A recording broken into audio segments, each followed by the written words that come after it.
Інформаційний випуск новин «Заман» в ефірі телеканалу АТR. 1449-й день анексії Криму. 9 година за київським часом, 10 у Криму. В студії працює Єлизавета Цереграцька. Доброго ранку. Ми починаємо. Північно-Кавказький військовий суд сьогодні продовжить слухати справу так званої Ялтинської справи про тероризм. Засідання розпочинається у ці хвилини. 6 кримчанам – Еміру Сейну Куку, Мусліму Алієву, Вадиму Сіруку, Інверу Бекірову, Рефату Алімову і Арсену Джепарову – закидають участь в організації Хізбут Тахрір, яку Кремль назвав терористичною і заборонив. Більшість адвокатів, як і учора, захищатимуть своїх підзахисних по відеозв'язку з військового гарнізонного суду у Сімферополі. Так звана військова прокуратура напередодні зачитала ялтинцям обвинувальний акт. Усі одноголосно висловили незгоду із пред'явленими звинуваченнями. 11 апеляцій. Сьогодні у Сімферополі, підконтрольний Кремлю, Верховний суд продовжить розгляд скарг кримських татар на штрафи за одиночні пікети. Окупаційні судді перетворили цей процес на конвеєр. На кожну справу виділяють максимум півгодини. Всі апеляції вони відхиляють і лише в 3 випадках зменшили розмір штрафу з 15 до 10 тисяч рублів. Щоправда, вчора служителі Феміди свої сили таки не розрахували. З 13 запланованих апеляційних скарг спромоглися розглянути 10. Загалом же окупаційні суди перших інстанцій постановили стягнути штрафи з більш як 8 десятків кримських татар. Тих, які 14 жовтня минулого року не побоялися вийти у різних куточках Криму на одиночні пікети проти свавілля силовиків. Російські закони вони не порушували. Така форма протесту не заборонена. Однак окупанти на папері об'єднали одиночні пікети в один несанкціонований мітинг і відправили кримчан під суд. Накануне того, как я решил выйти с одиночным пикетом, произошли ряд событий. А именно, это массовые аресты наших соотечественников. Это все просто-напросто не могло меня оставить равнодушным. И я решил выйти на одиночный пикет, выразить свою мысль. Никаких сожалений о том, что я был на одиночном пикете, у меня даже в голове и мысли не было. Если они будут продолжаться проводиться, то я думаю, что возможно, что я не буду отсиживаться и буду присутствовать на таком мероприятии. Дружину політв'язня Узеїра Абдулаєва окупанти знову тягнуть до суду. Сьогодні у справі Фери Абдулаєвої розглядатимуть апеляційну скаргу. Її до залізничного суду Сімферополя подав судовий пристав Березенко. Саме з ним у грудні минулого року нібито і виник конфлікт у кримської татарки. Тоді Фера Абдулаєва прийшла на суд у справі свого чоловіка, який є фігурантом сфабрикованої справи про так званий тероризм. Щоправда, на засідання жінку так і не пустили, а за непокору судовому приставу на неї склали адмінпротокол. Фері Абдулаєвій загрожував штраф, однак 6 лютого залізничний суд Сімферополя виправдав її, а справу закрив за відсутністю злочину. Така постанова не задовольнила сторону обвинувачення, і судовий пристав Березенко вирішив її оскаржувати.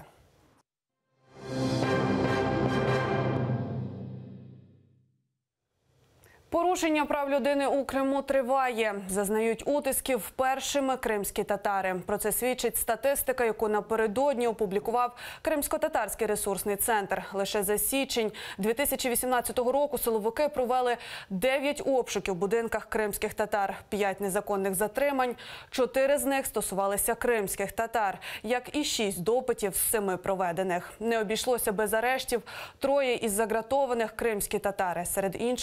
Серед іншого, на півострові в людей немає права на справедливий суд та навіть прав на мирні зібрання. В Судаке российские силовики прервали собрание крымской солидарности. Сотрудники полиции сослались на сообщение о вероятности обнаружения оружия и в принудительной форме переписали паспортные данные всех присутствующих. Кроме того, всех активистов фотографировали. Виїзний прийом поруч з адмінкордоном. Завтра прокуратура АРК прийматиме мешканців Криму у Чаплинці. На меті вкотре виявити факти порушень з боку окупаційної влади. Зокрема, випадки військових злочинів, злочинів проти людяності та інших порушень конституційних прав громадян України, які проживають на тимчасово окупованій території півострова. Прийом розпочнеться об 11-й за кримським часом. Триватиме 3 години у будівлі Генічеської місцевої прокуратури за адресою місто Чаплинка, вулиця Грушевського, 30. Війну нелегальним перевізникам оголосили в представництві президента України в Автономній Республіці Крим. Там провели міжвідомчу нараду, на якій вирішували, як нелегалів, що возять пасажирів до адмінмежі з окупованим Кримом, замінити законними пасажирськими перевезеннями. Питання підняли після нічного рейду на пункті пропуску Каланчак. Під час інспекції з'ясувалося, пасажироперевізників з повним пакетом необхідних документів майже немає. Але перш ніж прибрати нелегалів від адмінмежі, вважають у представництві, потрібно запропонувати людям законну альтернативу. До 21 лютого органи місцевого самоврядування мають надати представництву плани легальних перевезень до адмінмежі з урахуванням місць для зупинки транспорту, квиткових кас та відстійників біля пунктів пропуску Каланчак, Чаплинка та Чонгар. Крім того, за 1,5–2 місяці там мають з'явитися поліцейські дорожні патрулі, які, зокрема, полюватимуть на нелегалів. Мы уже сегодня можем остановить все нелегальные перевозки. Но ситуация в том, что люди, мы видели это, когда проводятся рейды, эффективные рейды, и составляются протоколы на нарушителей, люди идут пешком по полю. Мы понимаем, вопрос этот социальный. У нас будет набор в патрульную полицию, порядка 30 человек, которые сотрудники будут осуществлять работу на дорогах, которые расположены в этих районах, там где контрольно-пропускных пунктах. Спрощена процедура вступу для абітурієнтів з Криму. Тепер для того, аби стати студентами на материку, кримським випускникам не доведеться екстернатом складати іспити для отримання українського атестату.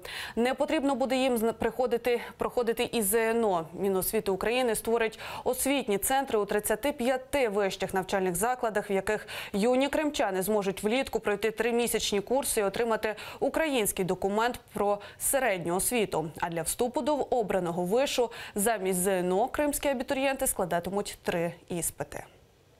Для вступу до вищого навчального закладу їм необхідно буде скласти іспит з української мови, іспит з історії України і профільний іспит, який буде визначений університетом в залежності від спеціальності, на яку вони вступають. Ці освітні центри будуть розташовані на базі 35 закладів вищої освіти у таких містах: Дніпро, Запоріжжя, Київ, Львів, Миколаїв, Харків, Херсон, Одеса. Перелік цих вищих навчальних закладів у цих містах визначений в нас на сайті Міністерства освіти і науки. Не більше 30% мешканців Криму візьмуть участь в наступних незаконних виборах президента Російської Федерації. Таку оцінку напередодні в ефірі телеканалу АТЕР дав Арсен Джумаділов. Радник голови Меджлісу кримськотатарського народу вкотре закликав співгромадян на окупованому півострові не йти на вибори і не працювати на виборчих дільницях. Жодного покарання за це російська репресивна машина спричинити не зможе. Натомість це стане своєрідною формою мовчазного протесту. Ніхто не закликає наших співвітчизників, наших співгромадян в Криму, щоб вони робили активні заклики до бойкоту виборів. Ті форми неучасті у виборах, до яких ми закликаємо, вони не можуть ставати правовими підставами для переслідування. А саме неучасть у виборчих комісіях, у дільницях, неучасть, власне, у виборах, не йти, не голосувати. Вони мають чітко своєю неучастю заявити про своє ставлення до того, що відбувається.